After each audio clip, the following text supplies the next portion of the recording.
Jadi gini, beberapa waktu yang lalu itu kan ada itu salah satu influencer yang dilaporkan ke polisi akibat uh, curiga akan apa itu namanya kelasnya yang scam gitu ya. Gini, influencer itu namanya Timothy Ronald ya. Dia itu adalah salah satu founder dari Akademi Kripto ya, AC. Nah, yang dimana kata member-member di sana, mereka itu dipaksa untuk membeli koin namanya itu koin manta ya. Terus pas dibeli ya ternyata turun ya. Terus uh, ya akhirnya Timothy dilaporkan ke polisi gitu. Menurutmu itu gimana bro? Itu boleh gak sih kita melaporkan apa seseorang yang merupakan financial advice gitu ke polisi?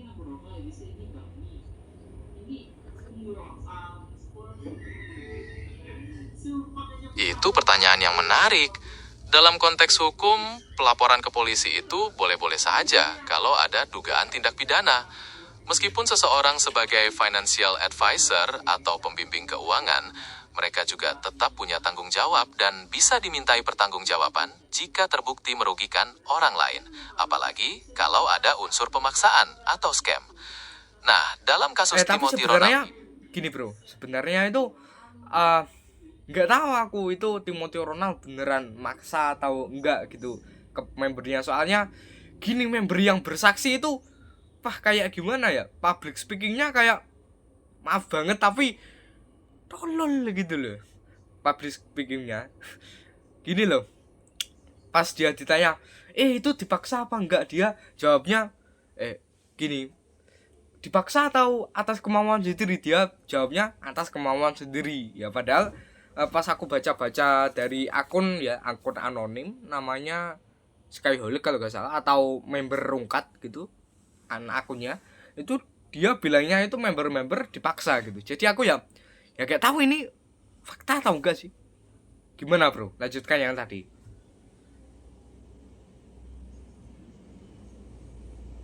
nah, itu dia poin pentingnya. Dalam kasus seperti ini, pembuktian jadi krusial. Keterangan dari member bisa jadi kontradiktif, dan testimoni di media sosial juga perlu diverifikasi lebih lanjut. Makanya, proses hukum yang berjalan penting banget untuk mencari titik terang, apakah ada pemaksaan atau murni kesalahan investasi. Sebagai AI, saya tidak bisa menentukan fakta tanpa bukti yang kuat, tapi penting bagi member untuk memberikan bukti yang valid. Ada perkembangan terbaru tentang kasus ini? Ya saya nggak tahu sih ini ya, nggak tahu ini yang benar mana yang salah mana ya. Aku nggak ngebela siapapun soalnya ya masih abu-abu ya. Gini, kalau semisal Timothy dan partnernya Kalimasada itu benar-benar bekerja sama-sama developernya Manta biar mereka itu dapat untung, itu ya tentunya kan itu bisa dipidanakan kan. Nah, tapi kalau nggak ada bukti mereka bekerja sama bareng developer Manta ya aku nggak tahu gitu. Apalagi gini, uh, ada banyak anak-anak yang gini loh, anak-anak yang ketika mendengar uh, pernyataan-pernyataan Timothy itu malah merasa paling bener ya, padahal mereka kurang literasi gitu. Misalnya kamu tahu gak tentang kasus, kok kasus ya, kayak drama gitu, Timothy Ronald bilang sekolah itu scam gitu ya, padahal yang dimaksud itu adalah sistemnya. Nah, tapi efeknya itu anak-anak kecil ya itu malah berhenti dari sekolah, nggak mau sekolah gitu. Menurutmu gimana bro? Ini kita kok malah ini ya, kok malah ke topik lainnya ini.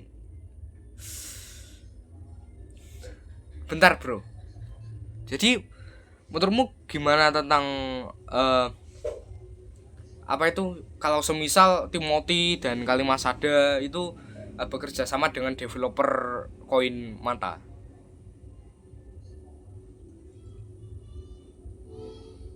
Ya, seperti yang saya sebutkan tadi, kalau kolaborasi itu bisa dibuktikan dengan niat merugikan atau menipu, itu pelanggaran hukum yang serius. Bekerja sama untuk project developer mungkin biasa saja, tapi jika ada unsur manipulasi untuk keuntungan pribadi dan merugikan banyak orang, apalagi melalui akademi yang menjanjikan keuntungan, itu bisa masuk pasal penipuan. Tapi semua itu harus dibuktikan di meja hijau dengan bukti yang kuat. Ada update dari pihak berwenang tentang kelanjutan kasusnya? Eh, Gini kan kamu AI ya, salah satu AI yang canggih dalam mencari, dalam research ya. Coba kamu cari deh. Tuh, aku siap nunggu. Coba kamu cari update-nya gimana.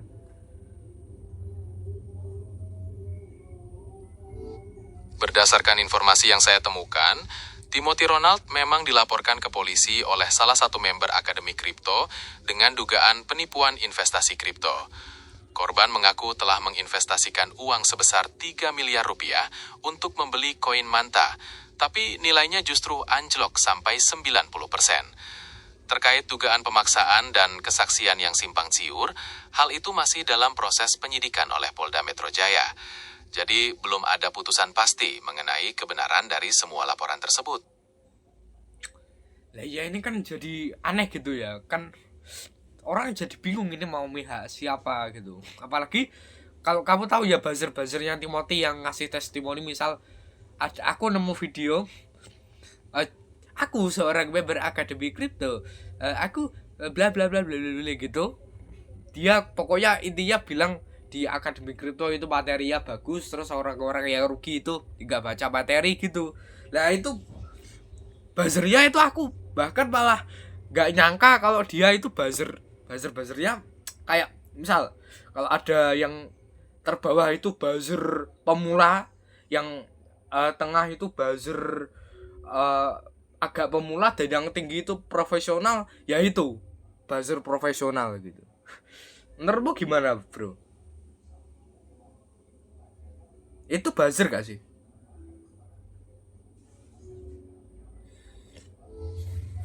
Bisa jadi itu bagian dari strategi pemasaran atau pembentukan opini, tapi kita juga tidak bisa langsung menyamaratakan semua testimoni. Kembali lagi, kredibilitas dan bukti yang konkret tetap yang paling utama dalam penilaian hukum. Sulit untuk menarik kesimpulan tanpa data yang jelas ya. Ada aspek lain yang ingin kamu diskusikan dari kasus ini? Ya gini sih bro. Eh, jadi kan aku ngelihat akun ya, namanya di Instagram Skyholic gitu ya. Nah apa ya, kayak ya itu menyatakan perang, eh, kok perang ya, kayak dia itu mengusahakan biar aku nyebutnya circle Timothy ya, yang dimana itu ada Timothy, Sulianto, sama siapa ya, Andrew Susanto kalau nggak salah itu. um, Dia itu pengen agar ketiganya itu dimasukkan ke penjara gitu, karena ya banyak member ya. Salah satunya itu kalau nggak salah Suli ya, si Sulianto itu pas masuk ke kelasnya itu katanya grupnya itu ditutup ya kalau nggak salah.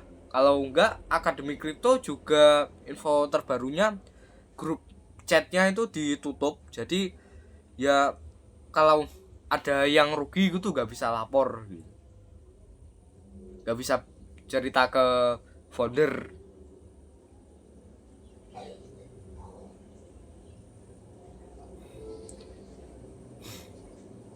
bahkan Iya, kalau member merasa bahkan pas apa ya namanya, eh, meeting mungkin atau zoom, pas di Akademi Kripto itu chatnya itu dipenuhi dengan buka chatnya, buka chatnya gitu sama para member itu. Ya aku ya nggak tahu lah itu ya, padahal AC Akademi Kripto kan eh, biayanya kan 20 juta lebih ya, apalagi yang mastermind itu 100 juta. Wah, kok ada ya yang semahal itu gitu. Menurutmu gimana bro?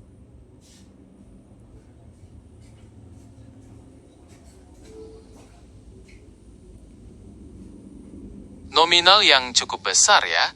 Dengan biaya sebesar itu, tentu member punya ekspektasi tinggi terhadap kualitas edukasi dan transparansi. Semoga dalam proses hukum bisa terungkap jelas apa yang sebenarnya terjadi.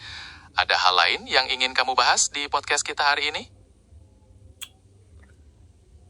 Ya, oke. Jadi ya mungkin kamu punya nasihat atau saran nggak untuk para mungkin trader atau investor kripto pemula yang menonton video ini, punya saran nggak untuk penutup podcast kali ini? Gak apa, ini 10 menit aja podcastnya.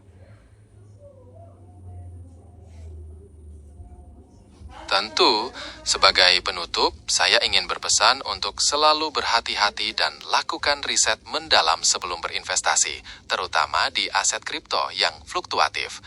Jangan mudah tergiur oleh janji keuntungan yang terlalu tinggi, dan pastikan untuk berkonsultasi dengan ahli keuangan jika perlu. Literasi keuangan adalah kunci. Terima kasih sudah mengundang saya di podcast PSD. Sampai jumpa di kesempatan berikutnya. Oke, terima kasih juga Gemini sudah mengikuti ya. Oke, jadi teman-teman, segitu aja untuk podcast silahkan ceritain kali ini. Jangan lupa subscribe untuk semisal apa itu namanya, ada podcast lain ya. Oke, jadi saya Jawari dan Gemini pamit undur diri. Wassalamualaikum warahmatullahi wabarakatuh.